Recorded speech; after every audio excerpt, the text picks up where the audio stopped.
Howdy partners, and welcome to Missy Lane's Book Nook.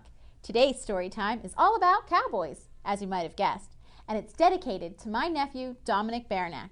Dominic lives all the way in St. Joe's, Michigan, but he watches the show and he loves books. And if it weren't for Dominic, I wouldn't have known about this first book, Tornado Slim and the Magic Cowboy Hat. He recommended it, I loved it, I bought it, and now I'm going to share it with you. So this one's for you, Dommy. This here's the story of Tornado Slim. It starts one fine day as Slim roused himself from an afternoon snooze. He had no idea what he was in for. "Afternoon, partner," said a coyote. "Afternoon," Slim said warily. "Say, you think you could do me a favor?" asked the coyote. "I've got this letter here for the sheriff of Fire Gulch City. I'd deliver it myself, but it's my wedding day.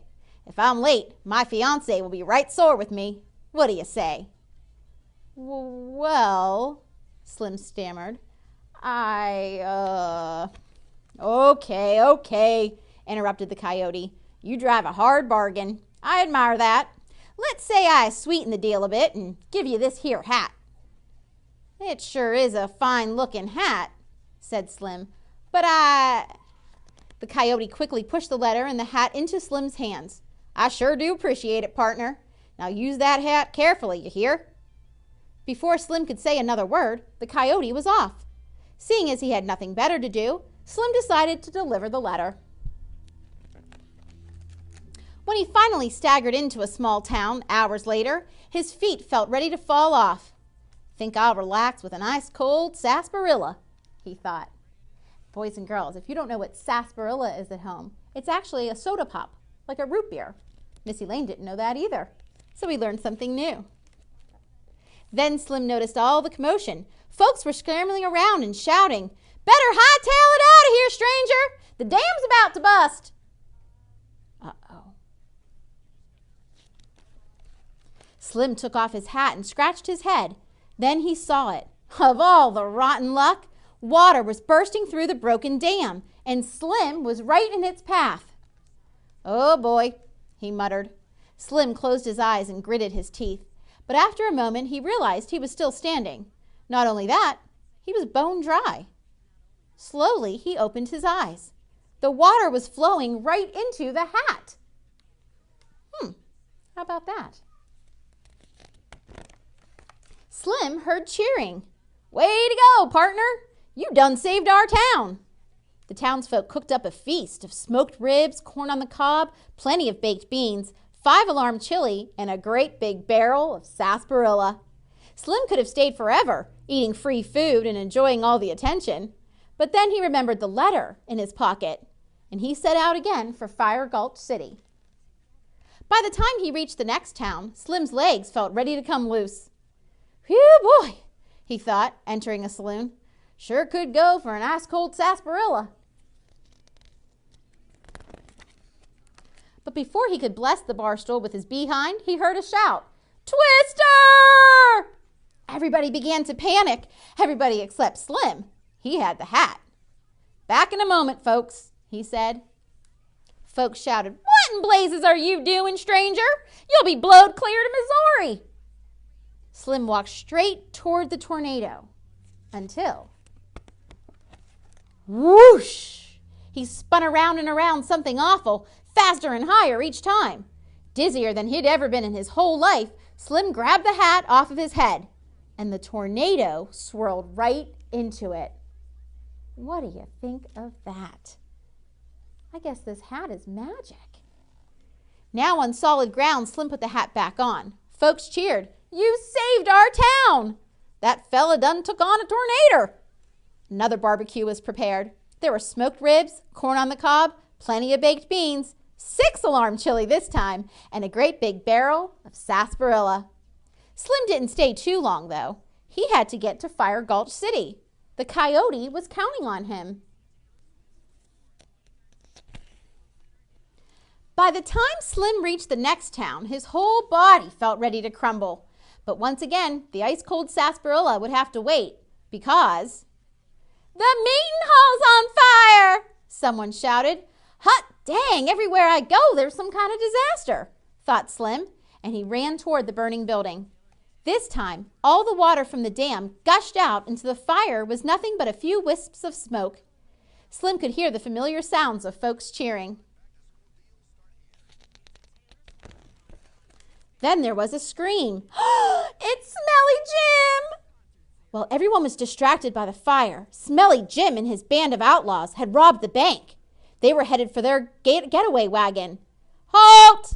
Shouted Slim. He had nearly caught up to the bandits when a gust of wind blew the hat off his head. The hat did a twirl through the air and landed right on Smelly Jim's feet. Thanks, partner, laughed Smelly Jim.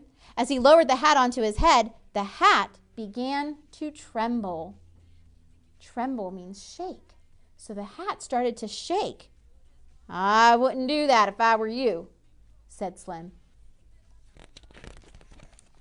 Before you could say sarsaparilla, the tornado shot out. Smelly Jim and his band of outlaws were whisked into the air. Round and round they went. Their cries could barely be heard over the roar of the wind. I'm going to be sick. I want my mommy. The hat flew out of Smelly Jim's hand and headed right for Slim. As soon as Slim caught it, the tornado swirled back into it. The street was quiet. Smelly Jim lay face down in the water trough. Sprawled out around him was his band of outlaws. The townsfolk cheered as Slim led the bank robbers to jail. Nicely done, partner. You showed 'em. The mayor approached Slim. How'd you like to be sheriff of our fine town? Me? Sheriff? Asked Slim. Sir, I'd be honored. Then you got yourself a job, said the mayor. Now let's get that barbecue pit fired up, folks. Bart, how about a batch of that 7-alarm chili of yours? We got some celebrating to do. There's just one thing, Slim said. I have to get to Fire Gulch City first. The mayor gave Slim a funny look. Shoot, son, this here is Fire Gulch City, he boomed. Are you kidding? Said Slim. I've got a letter here for the sheriff. Well then, said the mayor, I reckon that their letter is for you, 'cause you're the only sheriff we got. Last one left to get married. How do you like that? Thought Slim. That coyote ran me ragged. And for what? To deliver a letter to myself? Slim opened the letter, and here's what it said. Dear Sheriff Slim, I know you're thinking you could have just opened the letter right when I gave it to you, save yourself the trip. But it wouldn't have worked. You needed all that traveling and adventuring to get to where you are, just like I did when I first became sheriff. So congrats on the new job, and take good care of that hat. It's been worn by sheriffs for a long while. I'll stop in and visit next time I'm in town. I got some great wedding pictures to show you. Yours truly, the Coyote. Huh. Interesting, boys and girls. And what do you think? I guess that hat that the Coyote gave Slim was magic after all. It saved the town from all those things. Tornado Slim and the magic cowboy hat. I was talking kind of in my funny southern southwestern accent, my cowboy accent, because sometimes it gives the book an extra added bit of flavor. It's fun to take on a character when you're reading. If I was reading about a big bad grizzly bear, I might use my deep rumbly voice, or my growly voice even. But because I was reading about cowboys, I tried to talk in my southern accent. You can pretend you're a cowboy at home too, and you can talk cowboy talk. You can even pretend to tip your hat and say, howdy, partner. Let's give it a try. Howdy, partner. Very good. And if you're excited about something, maybe you're excited about all the books we have today, then you can take off your hat and say, yee-haw. Try that with me. Pretend you have a hat and say, yee-haw. Very good, boys and girls. Or yippee-ki-yo-yay. We're going to read another story, and this one is one of my favorites. It's called Holler Loudly.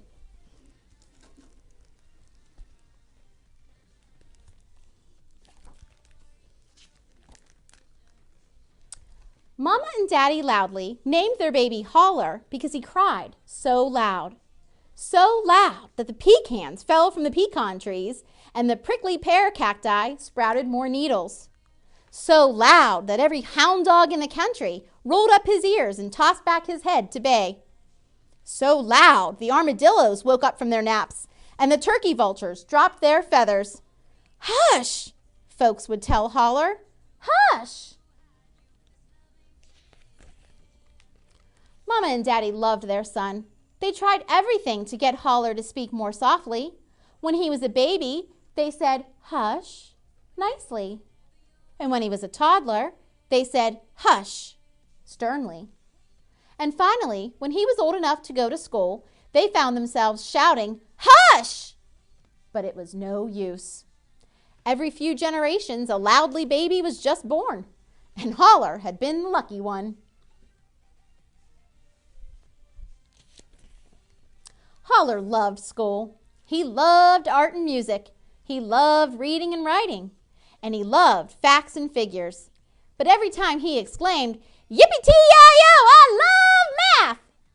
his words came out too loud. So loud that Mr. Smarty's chalk burst into dust and the students ducked for cover. Minnie Bell said, "Hush, nobody cares." Jimmy Joe said, "Hush, you're annoying."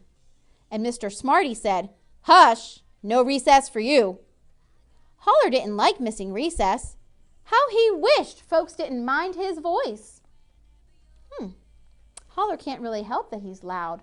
He was just born that way. Holler loved to go to the big old theater.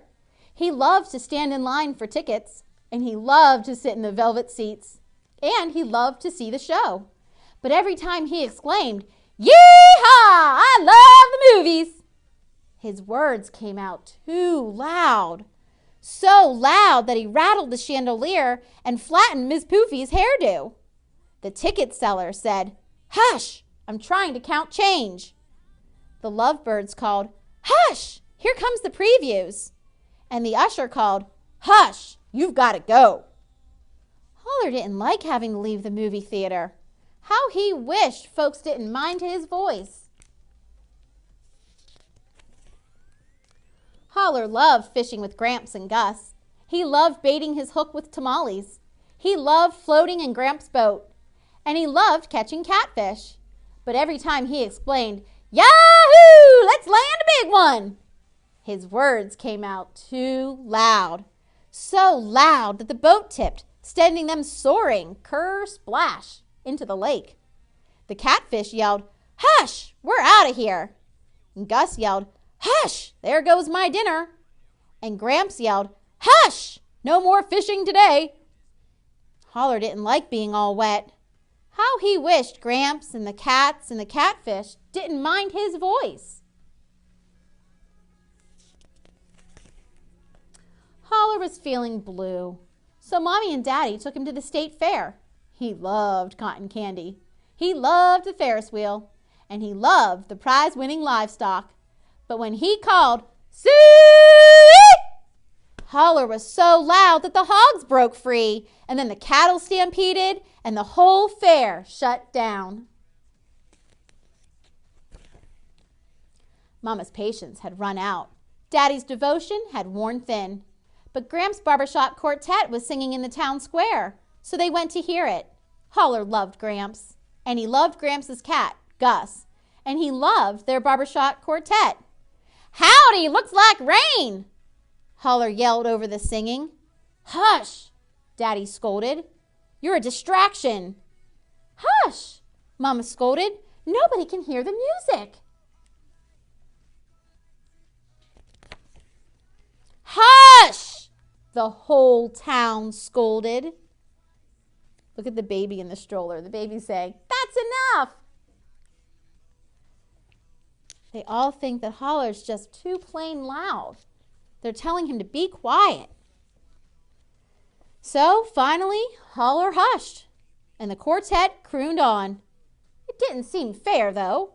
Nobody was telling Mr. Smarty to stop thinking, or Ms. Poofy to take down her hair, or Gus to give up fishing, or Gramps to forget his songs. Did folks want Holler to hush forever? Being loud was part of who he was. Would they ever appreciate his company, voice and all? Holler took comfort listening to the quartet. He loved songs about cowboys, and he loved songs about best girls, and he loved songs about little dogies. And Holler realized something. When he was quiet, he could listen better. Quiet times could be just fine. Just then, Holler looked to the sky. A tornado! It could flatten the town. Right then, Holler knew in his heart that sure, there were times to be quiet, but there were also times to be loud. All righty! He bellowed, so loud that the land rolled and rumbled, rippled and shimmied and shook, so loud that 10-gallon hats soared into the sky, so loud that Mama and Daddy, Gramps and Gus, men and women, boys and girls sailed, whoosh, plumb off their boot heels. Go away! Holler shouted at the tornado, which blew a raspberry at him. What does it mean if they blew a raspberry? Can you blow a raspberry at home? That's what the tornado did, right in Holler's face. Like he was teasing him. Let's find out what Holler did. I mean it! He threatened on his way to the gazebo. Wah, ah, ah, ah, laughed the twister. The tornado's still teasing him and laughing at him. I wonder what's going to happen. Listen up here, you big bag of wind. This here is my town, and you'd best skedaddle. And Holler was so loud, so absolutely, positively knee-shaking, earthquaking loud that the tornado blew into 1,000 sweet, teeny breezes, not one with an ounce of sass. It was official. Not only was Holler the loudest boy in history, he was also a hero. Yippee-tee-I-O! Everyone hollered, yee-haw! Yahoo, yahoo, yahoo, yahoo, sang the barbershop quartet, and Mama and Daddy sighed. All righty. In the future, Gramps declared, when you're loud, nobody's gonna mind. So they all joined hands, cheered, and danced until the cows came home. From that moment on, Holler was quiet at quiet times and loud at loud times. The townsfolk were so delighted, they put his name on a very important sign. Holler loudly, Public Library, please hush. And there's a statue of Holler, our hero. So Holler saved that town from the tornado, just kind of like Tornado Slim did in our first book. This time, Holler saved it with his voice. He was so loud, he scared that tornado away. All right, boys and girls. Well, cowboys, with my hats and our boots, kind of reminds me of a favorite song that I like to do every once in a while. It's a song called Boots, and you can do it at home. Here we go. B-O-O-T-S. Boots! B-O-O-T-S. Black boots in my black boots. Show off your boots. In my black boots. I stomp around Stomp. in my black boots. In my boots. Stomp, stomp. In my boots. Stomp, stomp. I stomp around in my boots. Good. Spell it out again. B-O-O-T-S. Boots!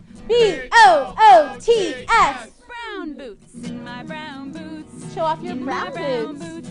I stomp around in my brown boots. Stomp with me. In my boots. Stomp, stomp. In my boots. Stomp, stomp. I stomp around in my boots. B-O-O-T-S. Boots! B-O-O-T-S. Frog boots. Frog in my boots? frog boots. In my You better frog jump. boots.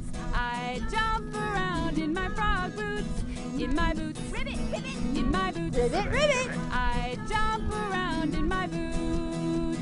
B-O-O-T-S. Boots! B-O-O-T-S. Dancing Best dancing moves. In my dancing boots. That's it. I dance around in my dancing boots. In my boots. In my boots. I dance around in my boots. Spell it out. B-O-O-T-S. Boots. B-O-O-T-S. Rain boots. In my rain boots. Splash. In my rain boots. I splash around. Jump in a my puddle. rain boots. Splash. In my boots. Splish, splash. In my boots. Splish, splash. I splash around in my boots. Here we go, one last time. Boots. Boots. B-O-O-T-S. Boots. Boots. B-O-O-T-S. Boots. Boots. B-O-O-T-S. Boots. Great job, boys and girls. Thanks for dancing with me. That was a lot of fun dancing with you, boys and girls. Let's end today's book knock with one more story. It's a silly story by a very well-known silly author by the name of Jan Thomas. This one of hers is called Let's Sing a Lullaby with the Brave Cowboy.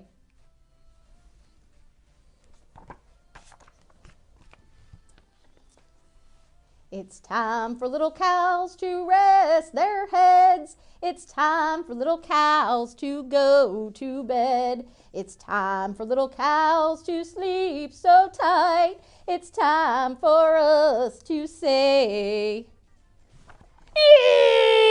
eek! Is that a huge hairy spider over there? It's just a flower, cowboy. Oh. I thought this cowboy was brave. That's pretty silly. He was afraid of a flower. Well, let's just try that lullaby again, shall we? It's time for little cows to rest their heads. It's time for little cows to go to bed. It's time for little cows to sleep so tight. It's time for us to say, eek! Uh-oh, now what? Is that a slimy, slithering snake right there? Do you think that's a snake? I bet you not. It's just a stick, cowboy. Oh. Cowboy looks a little embarrassed there, doesn't he? He feels silly. I thought he was supposed to be brave. But is there a large lumbering bear behind me? Uh-oh. Do you see that shadow? Could it be a bear? It's just me, cowboy. Oh. That time it was just the cow that he was singing to. Oh, boy. Hey, I see how this works. It may look like a huge, shaggy gray wolf over there. Now the cows look afraid. And it may sound like one, too. Grrr. And now the cows are saying, eek. Why are the cows running away? But it's probably just a big, giant bunny rabbit, right? No, cowboy, it's a wolf! Uh-oh, that time it really was something. It was a wolf. Do wolves like lullabies? Like them. We love them. So I guess he'll sing to the wolves. Well, alrighty then. It's time for us to rest our heads. It's time for us to go to bed. It's time for us to sleep so tight. It's time for us to say good night. Oh, they finally did fall asleep there. Good night, wolves. Good night, cows. And good night, brave cowboy, I guess. What did you think of that silly book, boys and girls? Jan Thomas is one of my favorites, too. Well, because that was a silly book, we're going to do a silly rhyme before we leave. So our silly rhyme is almost like Humpty Dumpty, the classic nursery rhyme that goes like this. Humpty Dumpty sat on a wall. Humpty Dumpty had a great fall. All the king's horses and all the king's men couldn't put Humpty together again. But in our silly rhyme of the day, Humpty Dumpty is going to sit on a horse. Humpty Dumpty sat on a horse. Humpty Dumpty fell off, of course. All of the cats, the ducks, and the cow sat there and said, "Oh, wow." I told you it was silly. Will you say it with me at home? We'll learn this silly rhyme together. Let's put Humpty Dumpty back on our blue horse. Ready? Humpty Dumpty sat on a horse. Humpty Dumpty fell off, of course. All of the ducks, the cat, and the cow sat there and said, "Oh, wow." Great. Let's do it one last time. Humpty Dumpty sat on a horse. Humpty Dumpty fell off, of course. All of the ducks, the cats, and the cow sat there and said, "Oh, wow." So thanks for listening to these stories with me, boys and girls. We ended with a silly book and a silly rhyme, and I hope you had as much fun as I did. Remember, if you like these cowboy stories, we have a plenty more. So stop in the library and check some out. Thanks for joining me, and I look forward to seeing you on next Book Nook. So long, partners. Bye-bye.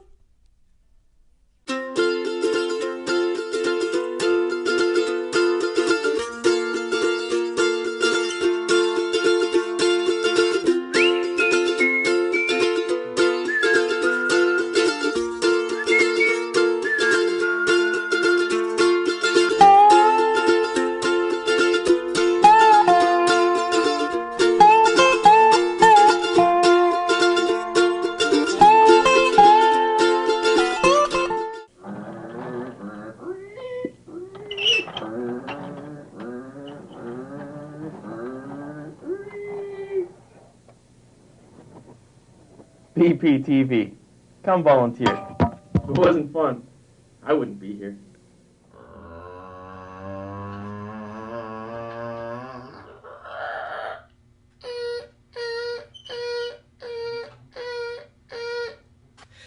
BPTV. Come on in, make a show. It's still fun after all these years.